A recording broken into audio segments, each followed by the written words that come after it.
Saiyaara movie দেখতে গিয়ে আমাদের সাথে এরকম ঘটে যাবে আমি সত্যি কখনো ভাবতে পারিনি। একজন কান্না করছে, স্ল্যাং হাতে নিয়ে যাচ্ছে, কিন্তু আমাদের সাথে এটা কেন হলো? মা কি করছো? এখন বাজে রাত 11:30। 11:30 মুভি দেখে আসলাম। আজকে মুভি দেখতে গিয়ে আমাদের সাড়ে সর্বনাশ হয়ে গেছে। ওই ঘরের দেখাচ্ছে একটা তালা দেওয়া, চাবি খুঁজে পাচ্ছি না, চাবি হারিয়ে গেছে।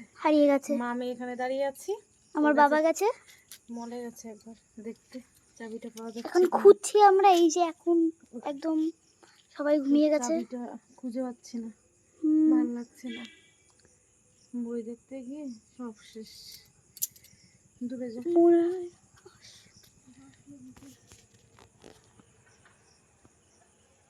এসেছে মনে হয়। গাড়ির আলো দেখতে পেয়ে মেয়ে ভেবেছি কি ওর বাবা আসছে। আমি বললাম বাবা আসেনি বাবান, কারণ এখান থেকে ও মলে যাবে, আদৌ ঢুকতে দেবে কিনা ওকে জানে না, কারণ আমরা লাস্ট শো দেখছিলাম, একদম লাস্ট। তারপরে মল অফ করে দেয়, আমি জানি না কি হবে। আর এদিকে মেয়েকে বলছি আমাদের এটা কি হলো, সত্যি আমাদের সাথে এই ঘটনাটা ঘটতেই হলো। এত খারাপ লাগছিল কি বলবো।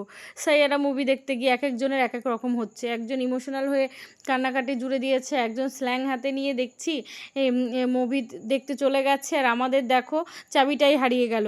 এই মুভিটার কি ঘটনা আমি তো বুঝতে পারছি না। এই মুভিটার সাথে কি এমন আছে যে এক একজনের এক এক রকম হচ্ছে, আর আমাদের সাথে দেখো কি হয়ে গেল। সাইয়ারা মুভি দেখতে গিয়ে আমাদের সাথে এমনটা হবে আমি সত্যিই ভাবতে পারিনি। কান্নাকাটি হতো সেটা আলাদা ব্যাপার, স্ল্যাং হাতে নিয়ে মুভি দেখতে যেতাম সেটা আলাদা ব্যাপার, না আমাদের ঘরের তালাটাই হারিয়ে গেল, আমরা ঘরে ঢুকবোটা কি করে।